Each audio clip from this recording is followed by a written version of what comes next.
Olá, hoje, dia 1º de setembro Vixe, alguém segura o PIB que ele caiu e ninguém viu. Da pandemia de 2020.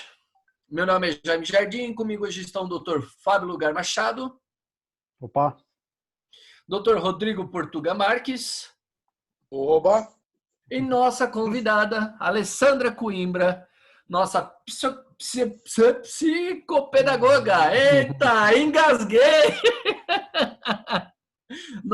A psicopedagoga, hoje, Alessandra Coimbra, que vai falar conosco sobre as questões relacionadas à educação e que envolvem a menina de 10 anos que vem do Espírito Santo, que teve aquele caso fatídico onde ela engravidou e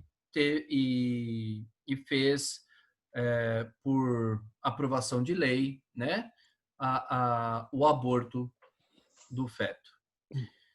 Ale, seja muito bem-vinda. Espero que você esteja confortável e peço a gentileza de que se apresente.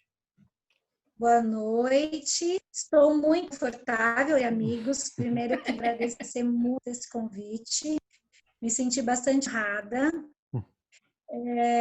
E encontrá-los é sempre um grande prazer e conhecer, né? O Fábio eu não conhecia. Vou falar um pouquinho sobre mim para que as pessoas saibam, né, da minha formação. Então, eu sou educadora de feto, né? Eu acho que quando eu fui fecundada, já claro lá que eu iria ser educadora.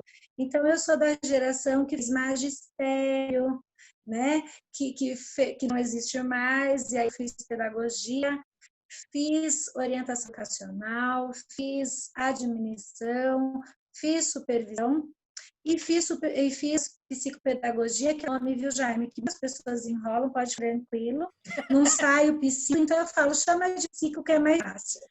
Ok, ótimo. Nem se falava ainda sobre a psicopedagogia, na verdade, que, resumindo, a psicopedagoga é a pessoa que é uma facilitadora na aprendizagem, né? Então, a gente lida com as crianças que têm dificuldades para aprender. Seja a dificuldade qual, se é no ramo emocional, se é um transtorno de aprendizagem, se é uma psicopatia, enfim, a gente trata crianças em idade escolar que tem alguma dificuldade para que esse aprendizado realmente aconteça. Né? Então, essa é a minha formação. Hoje está em alta, né? Todos os lugares a gente vê muitas lives, o psicopedagogia, porque essa inclusão trouxe à tona a nossa atividade. Né? Ela era escondidinha até por quê? Porque as crianças que apresentavam qualquer dificuldade, vamos dizer assim, vamos chamar de crianças atípicas, né? As crianças que eram ditas atípicas tinham salas especiais, escolas especiais, e a gente atuava nesses locais. E agora, com essa nova inclusão, essas crianças vieram para a escola regular, e aí foi onde as pessoas passaram a conhecer a nossa função, né? A função e a importância do psicopedagogo. Perfeito. Colegas, se vocês me permitem, eu começo já com uma pergunta para ler. Tudo bem para vocês? bola para frente aí. Ok. Ale, na comunicação ali da imprensa, a gente já veio até falando sobre isso antes da gravação. Houve algumas afirmações, algumas frases, como dizendo a menina vem se recuperando bem, a menina está em bom estado, a menina está em segurança. O caso dessa menina foi muito grave. Uma menina de 6 anos que é violentada até os 10 anos, quando ela gera uma nova vida, né? Quando ela engravida de um tio que está violentando ela. A minha pergunta para você é o seguinte: logicamente que a gente vai abordar a questão da educação, mas como é que você enxerga esse tipo de frase? Por exemplo, ela está ela tá se recuperando bem ou ela tá bem? Eu não vejo assim com a simplicidade e a frieza que é colocado? Na verdade, assim, né? Primeiro de tudo, precisa entender que essa parte emocional e essa parte psíquica, é claro, está no âmbito dos meus colegas psicólogos, mas a gente não consegue falar de educação, falar do desenvolvimento de um ser separadamente, né? O emocional ser separado do intelecto e do cognitivo. Mas eu vou colocar de uma outra forma para vocês essa pergunta que você me fez. Vou pensar de uma maneira muito simples, o que um indivíduo precisa para ele aprender? Né? Okay. Então, se a gente faz de uma maneira muito simples, o mínimo que uma pessoa precisa, um indivíduo, uma criança principalmente, ela precisa, para ela se desenvolver de forma saudável e chegar esse aprendizado de forma saudável, ela uma alimentação saudável, né? Ela ter um ar minimamente pronto, né? Ela ter uma condição de ir e vir, né, a um colégio, a uma instituição, seja ela pública ou privada, e ela precisa ter o mínimo de paz emocional, de equilíbrio emocional, de tranquilidade, para que ela foque todas as energias dela na aprendizagem. Aí eu te pergunto, como alguém que dos 6 anos de idade aos 10 anos, uma criança que, se a gente pensar, teoricamente não tem nenhuma maturidade para lidar com uma situação como essa, pode estar bem. Aí, se a gente vai para o âmbito de saúde, né? A gente vai falar do corpo de uma criança de 10 anos que não tem totalmente formado e distinto os seus órgãos, o que ela de fato, que corpo de fato ela vai ter.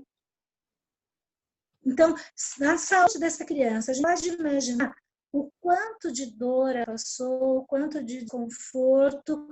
Então, assim, como que a gente pode dizer que depois de toda essa repercussão que teve, dessa criança, né, eu acredito que vocês tenham visto, que ela entrou no hospital dentro do porta-mala de um carro, né, para evitar, mesmo assim, sabe a atitude do diretor do hospital, que foi para frente do hospital, para as pessoas focassem a atenção e toda a energia nele e dasse o foco para conseguir o carro entrar no hospital sem maiores transtornos. Como que a gente pode dizer que essa criança está... Pois é. Pois é. Talvez esse bem seja o quê? Porque ela não morreu? Sim. Se a gente pensar em todos esses aspectos, essa frase de essa criança está se recuperando e esteja bem, seja porque ela tinha um risco, inclusive, né, pela própria idade, pelo tempo já da gestação. Então, talvez as pessoas estejam vendo exclusivamente que ela não morreu, não teve o risco de morte que é das preocupações. Mas se a gente olhar enquanto ser, é humanamente impossível a gente ter a frase na afirmativa dessa forma. Perfeito, perfeito. Alguém vai falar? Não, eu posso dar um segmento, se você não tiver nada para comentar. Eu estava pensando assim que, bom, por conta todo esse ocorrido, esse fenômeno, né, que aconteceu agora com essa menina específica, que eu não sei o nome, ainda bem, né, e eu esperaria que ninguém soubesse, mas aparentemente esse não é o caso, né, o nome dela acabou Parece sendo que foi divulgado. divulgada justamente por porque foi tratado com tanta frieza, ou talvez assim, isso acontece, só mais um caso que ele é revelado, né? Mas assim, o que eu estava pensando é assim,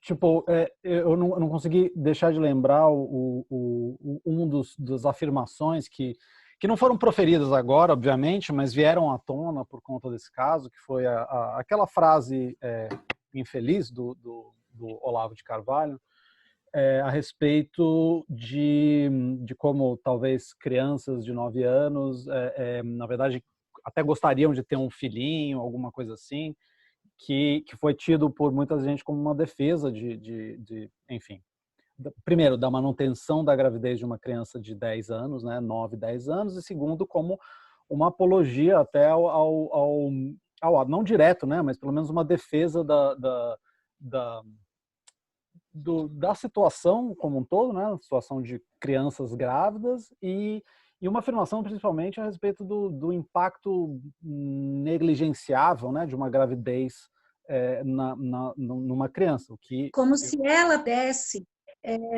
como se ela pudesse ser responsável desse ato. claro, né? Sim. Eu acho que, diante dessas falas, Fábio, é mais ou menos como a gente imaginar aquela situação assim, bom, ela foi, mexendo com ela na rua, ela foi estuprada porque ela estava de short. Claro. Né? Eu acho que é tratar isso como uma coisa muito simplória e ainda olhando numa sociedade que por muitos anos, e ainda nós temos isso, porque a gente diz que não, mas as coisas são muito faladas, só quando acontece alguma coisa nesse sentido é que a gente para refletir um pouco, que é aquilo que a mulher sempre tem a culpa, né? Dessa coisa de ser assediada, então, assim, a gente está falando de uma criança de 10 anos. Sim, é uma criança, né? A criança, ela realmente, se ele tivesse dito brincar de boneca, mas o brincar de boneca não está associado a ter um filho aos 10 anos. Exato. Não está associada a querer ter relações sexuais que, na verdade, foram impostas a ela, né? Isso apaga, uma criança de 10 anos tem que estar na sala de aula. Exato. Ela tem que estar se divertindo, né? Sim. Perfeito. A minha pergunta, assim, voltando um pouco para esse detalhe, a gente estava conversando um pouco antes, você comentou assim, também, né, entre outras coisas, o quanto é comum essa situação, né, de crianças dessa idade que engravidam, que eventualmente têm filhos ou têm abortos e tal.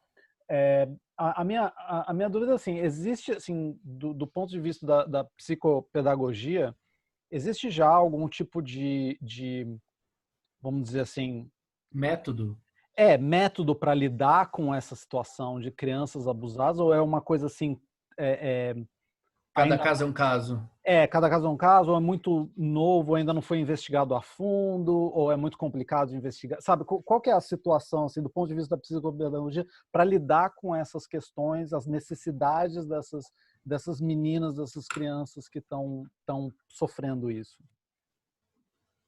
Na verdade, assim, a gente pode criar até não só do caso das crianças, de meninas que engravidam precocemente, seja o motivo qual for, como de crianças que são escravizadas no trabalho, por exemplo, porque a gente lida exatamente com a sala de aula, né? Com essa criança que tem instituído a Constituição o direito de ter o acesso à escola e ao aprender.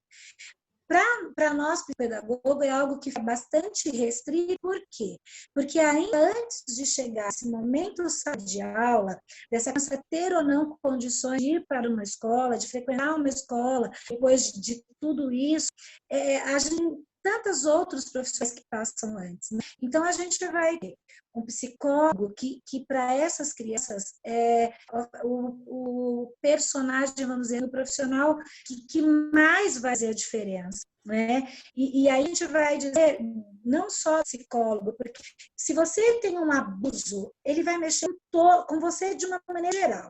Então, ele vai mexer com o seu psicológico, com o seu físico, com o seu intelecto. Então, a gente é psiquiatra, que a gente precisa ter muita clareza, né, de que o psicólogo está ali naquele âmbito profissional, nessa situação toda, né, que lida com esse eu, mas o psiquiatra está ali no comportamental. Então, o psicopedagogo, ele muitas vezes não tem nem acesso a essa criança. Por quê? Porque vamos falar justamente dessa menina. Ela está, com certeza, em uma recuperação que não está sendo assim tão tranquila e fácil, se recuperando como se ela tivesse tido um Covid, ou se ela tivesse tido a N1 e que ela repousando e que em breve ela está aí pronta para a vida. A gente não pode pensar dessa forma de espécie, né? Então, a criança, ela tem que ter, tudo antes de psicopedagogo, que é como é que a gente vai ter a certeza que essa criança vai entrar dentro de uma sala de aula de novo? né? Difícil, Então, se a né? gente fala em questão educacional, a gente tem que ver que isso é um problema social e que a gente, que o governo e que as outras, como que eu digo, outra instância, como o prefeito dessa cidade, o governador, né? Então, eles vão ter que proporcionar essa criança, primeiro, todo esse outro lado que eu digo. Ela precisa ser recomposto emocional. A gente está falando de uma criança que perdeu a identidade de verdade, porque ela teve um comportamento de um adulto, sendo que não tinha vivido aí, de fato, a primeira infância, né? E aí a gente falando de uma criança que, além desses abusos sexuais, que a gente horrendo a gente imaginar como é que poderia ser, ela passou por um aborto. Então, se a gente pensar nas reportagens que a gente viu, de que quando falava desse bebê, ela gritava, ela tinha, né, o comportamento totalmente, um descontrole emocional muito grande, a gente precisa recompor primeiro precisa se preocupar em recompor esse ser humano. E o que são as mazelas que vão ficar? Se a menina não tiver um amparo emocional, né, uma equipe profissional que a ampare, o psicopedagogo, mesmo a escola, o professor não vai ter acesso. Mas se a gente tem o acesso, temos que ela vai rever todo esse, que é o que a gente de fato espera e torce por isso, né? Porque aí eu acho que já é a dívida do Estado, né? Da sociedade para com essa criança, ela vai chegar numa sala de aula, que infelizmente ela teve o nome dela revelado, uma socialite aí, uma pessoa que eu não sei se ela é mãe, se ela não interessa também ter fato nenhum com esse tipo de ser humano, mas a menina teve a sua identidade revelada, né? E em algum momento, alguém pode questionar isso tudo. Então, a gente precisa pensar, ela precisa de um professor preparado, e aí a gente pensa como é que se param os nossos professores e que amparo que os nossos professores têm emocional para eles, para que eles possam lidar com esse tipo de situação, né? Para que essa criança precisa ser acolhida. E muito antes de pensar nesse desenvolvimento cognitivo, se ela vai saber fazer uma multiplicação, se vai decorar uma camada, se ela vai ter uma escrita com erros ou não, a gente precisa entender que é um ser humano que precisa, primeiro de tudo, ser acolhido no ambiente escolar, né? Fazer realmente novas amizades, ter novos laços afetivos, mas que sejam verdadeiros. Vocês conseguem imaginar se essa menina conseguir confiar em alguém?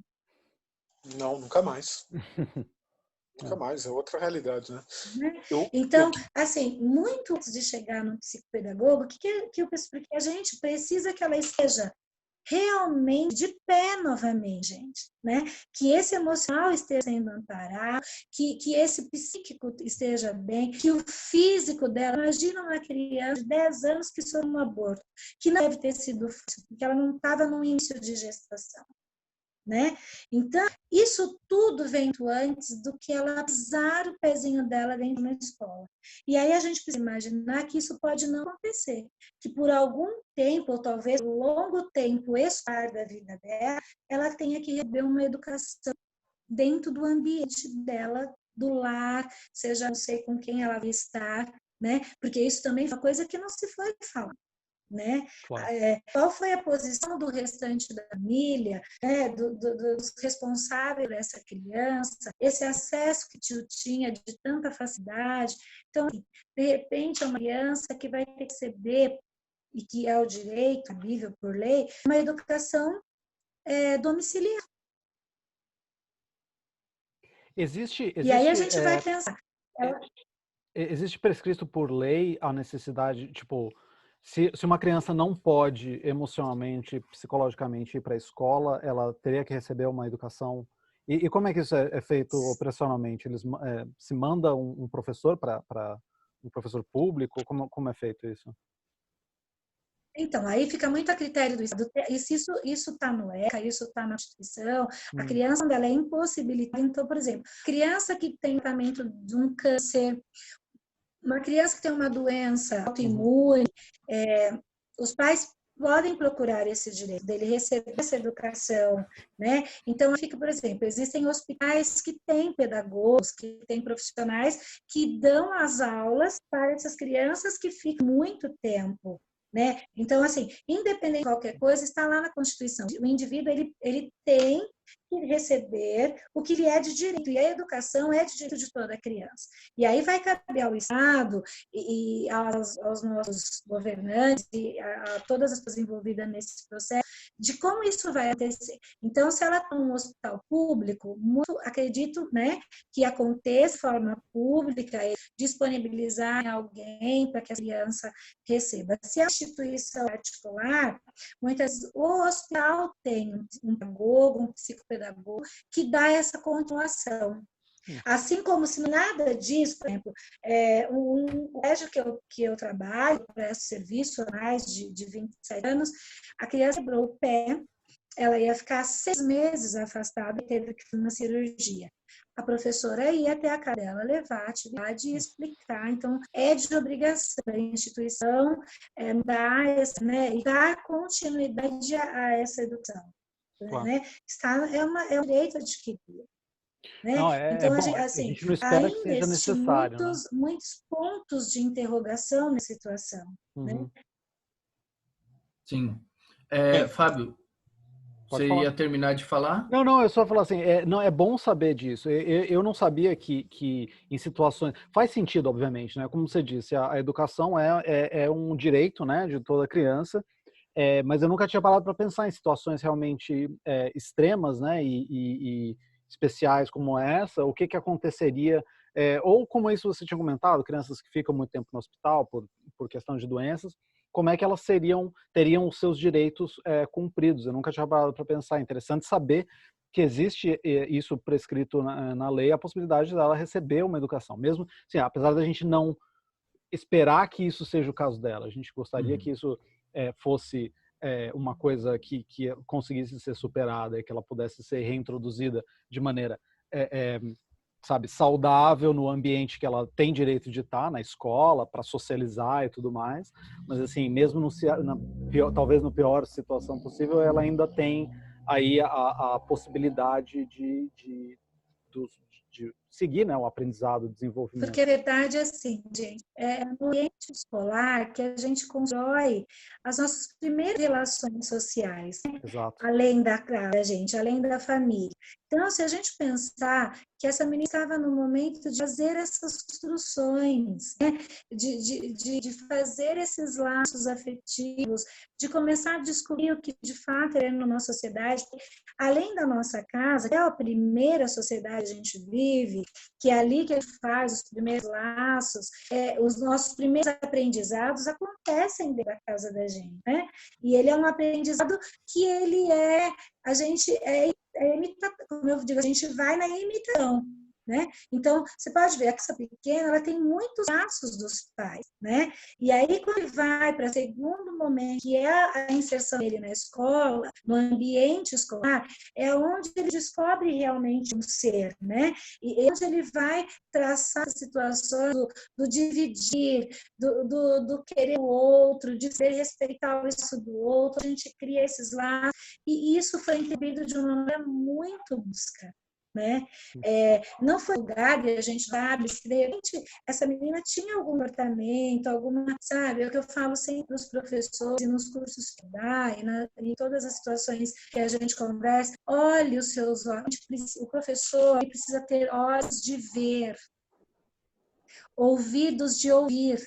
A gente precisa ir muito além não é uma nota que anda, né? É claro, a gente, hoje o professor precisa se colocar como um mediador. E sendo mediador, ele consegue esse olhar, ele precisa ter essa sensibilidade. Então, a gente não consegue dizer se de repente essa era uma criança tristonha, era uma criança que era muito tímida, porque geralmente eles se colocam, se sentem culpados, às vezes, por isso está acontecendo, acaba tendo um certo isolamento, os povos conseguem dizer isso com muito mais propriedade do que eu, mas é o que eu vejo bem quando eles vêm com a dificuldade de aprendizagem, porque muitas vezes a dificuldade não está cognitiva, é esse emocional que cria uma barreira para essa aprendizagem. Porque essa criança ela tem outras preocupações que, de fato, são muito mais sérias. Uma série de questões que ela consegue responder. Como é que a gente vai esperar que essa criança esteja preocupado que F mais A é A, né? Que se escreve com letra maiúscula no começo do parágrafo, de uma frase. Então, assim, a gente precisa, eu acredito que seria muito pertinente um caso como esse, nos servir enquanto educadores, para que a gente tenha olhos de ver. Né? Nós não somos médicos, nós não podemos ser psicólogos, mas nós podemos ser ouvintes.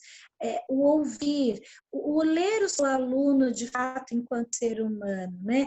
E ir muito além da dificuldade. O que pode estar proporcionando essa dificuldade a esse aluno? Né? Então, no caso dessa criança, ela podia ter uma dificuldade muito grande na escola.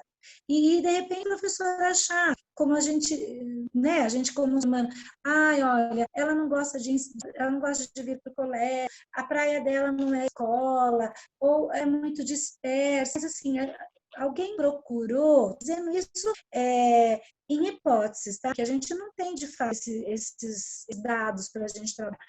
Então, assim, isso já talvez fosse um indício de pensar, ela é muito quieta, ou é uma criança que chora por qualquer coisa, ou uma criança muito assustada, né? Geralmente eles têm uma dificuldade com o toque, porque o toque se torna uma coisa que, né, o outro toque para ver todo esse abuso.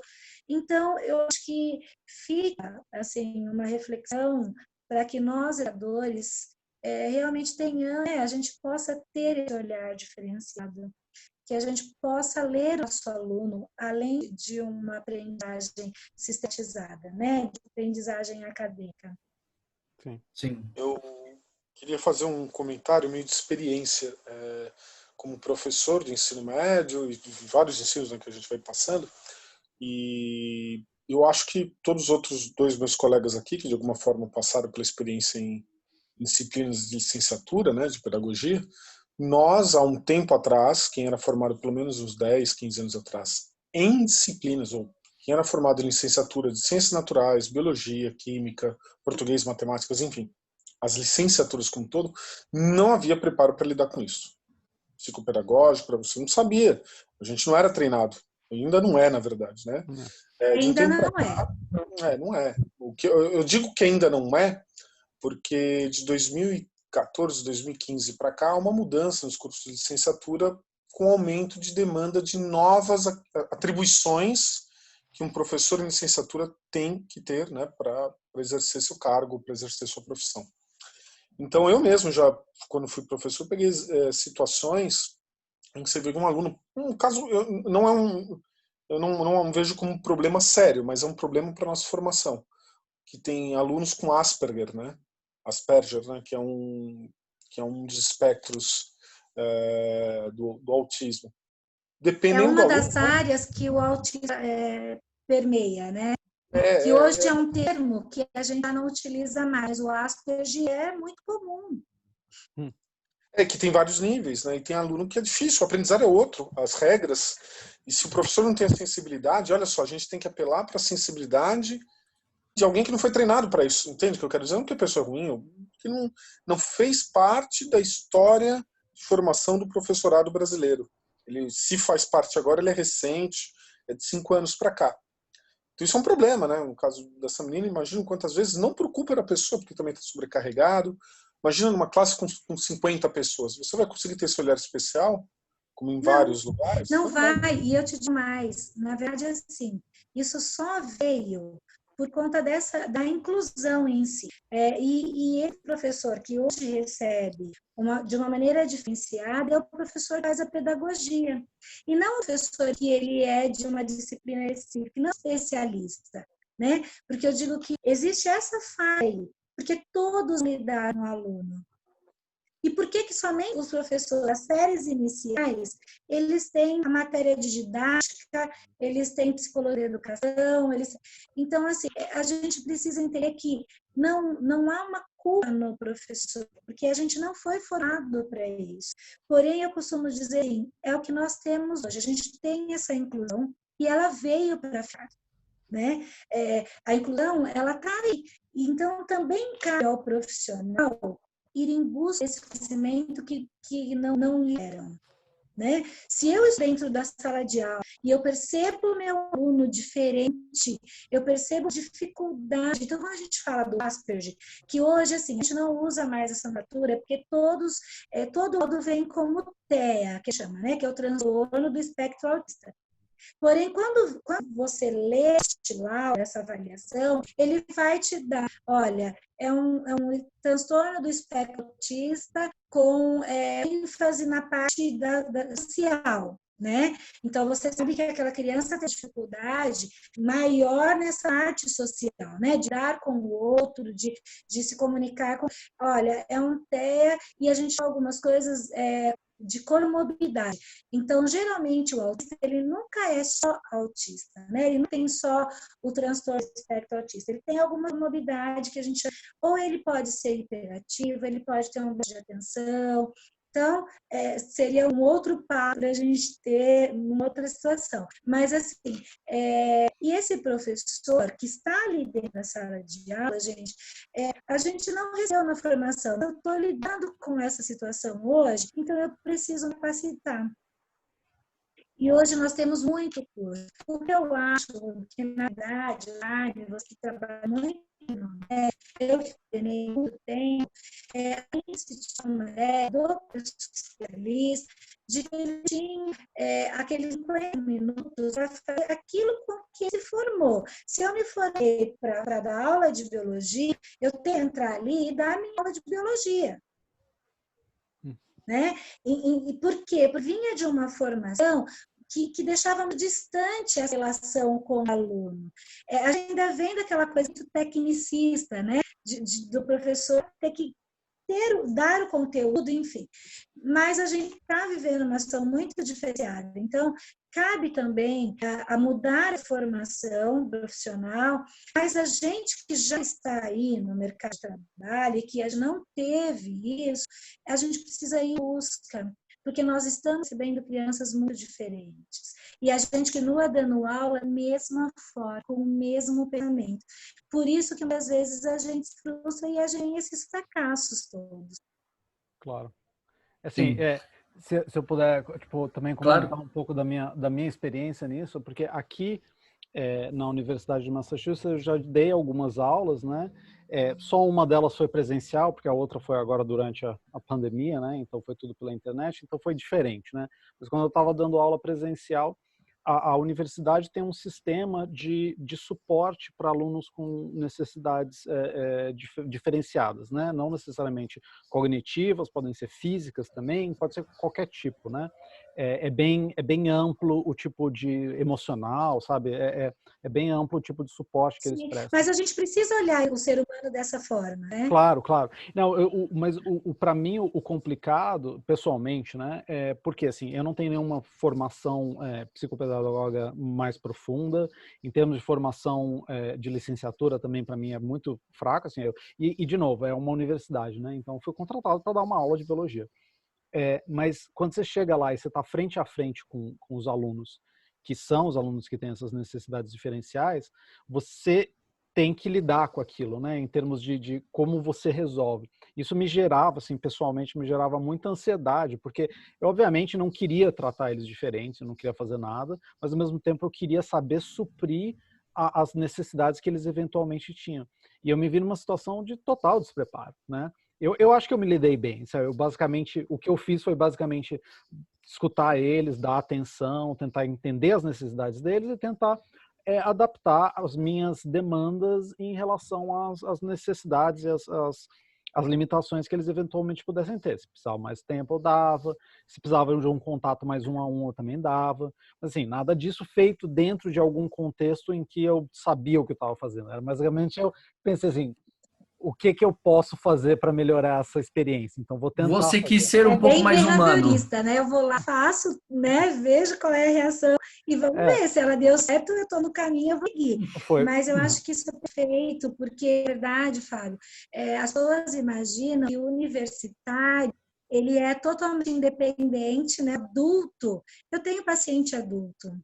E o adulto tem muita vergonha de tratar, porque o TDAH, a hiperatividade é da vida. Claro. E muitas vezes é tolhido de uma promoção, de ocupar um lugar, seja porque você tem essa movimentação, você é esquecido, você deixa as coisas fazer aos 45 minutos do segundo tempo, e aí é algo que é treinável. Na verdade, nós, pedagogos, a gente treina isso, né? O treino da atenção, o como você aprende. Então, assim, o que você fez muito dentro de a escuta, o tempo diferenciado, essa do um a um, de ser que o seu aluno é diferente daquele outro e que as pessoas não todas iguais. E a gente tem muita coisa de deixar muito homogêneo na sala de aula. Isso não existe. Exato. Então, quando a gente pensa essa menina, você imagina se ela entrar na sala de aula e por ela estar na sala de aula, se deduzir que está tudo bem, como se está dizendo, ela está se recuperando muito bem, as coisas não vão funcionar. Claro. E talvez a gente traga muito mais problema para ela do que se ela tivesse fora da escola. Exato. E essa porque era você uma imagina que ela vai ter que construir laços, ela vai... Desculpa, não te ouvi, Fábio. Não, eu só ia comentar. Essa, na verdade, era análogo a uma das minhas ansiedades em relação, porque eu pensava, às vezes, se eu imagino uma situação, vou tratar como se fosse qualquer coisa, sabe? Tipo, normal. Que, sabe, coloca todo mundo ali, trata todo mundo igual, e sem avaliar, sem apreciar as individualidades de cada um dos alunos. Que seria o que a gente foi ensinado a fazer na sala de aula. Você chega, dá aula e vai embora, né? Dá aula, cobra tudo standardizado. E daí a minha ansiedade e se eu fizer isso e, na verdade, isso for ruim para esses alunos? Então, isso daí que você estava comentando é exatamente uma das ansiedades que eu tinha. A gente põe em primeira coisa, eu como ser humano, se eu tivesse uma dificuldade, eu acho que assim, quando a gente não tem essa parte na formação, é uma dica, tá, gente? Pode ser que para você, mas eu acho que é se perguntar assim, se eu tivesse essa dificuldade, o que eu esperaria do meu professor? Exato.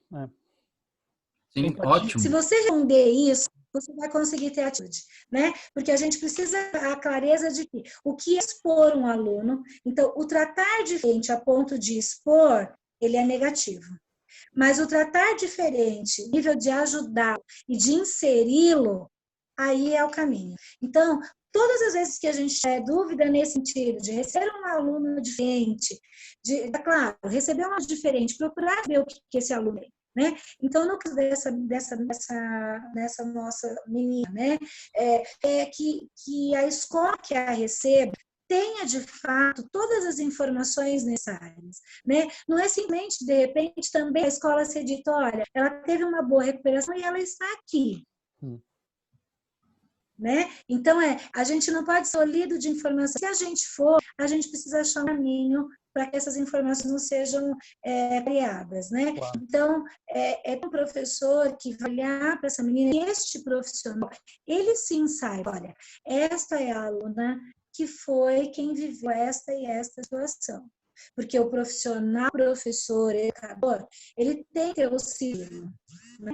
Então, eu costumo dizer assim, nesse colégio de trabalho, todo começo de ano, eu passo para todas as professoras uma lista de todos os alunos que têm uma necessidade especial, seja ela qual for. Então, a gente costuma chamar de alunos atípicos, né?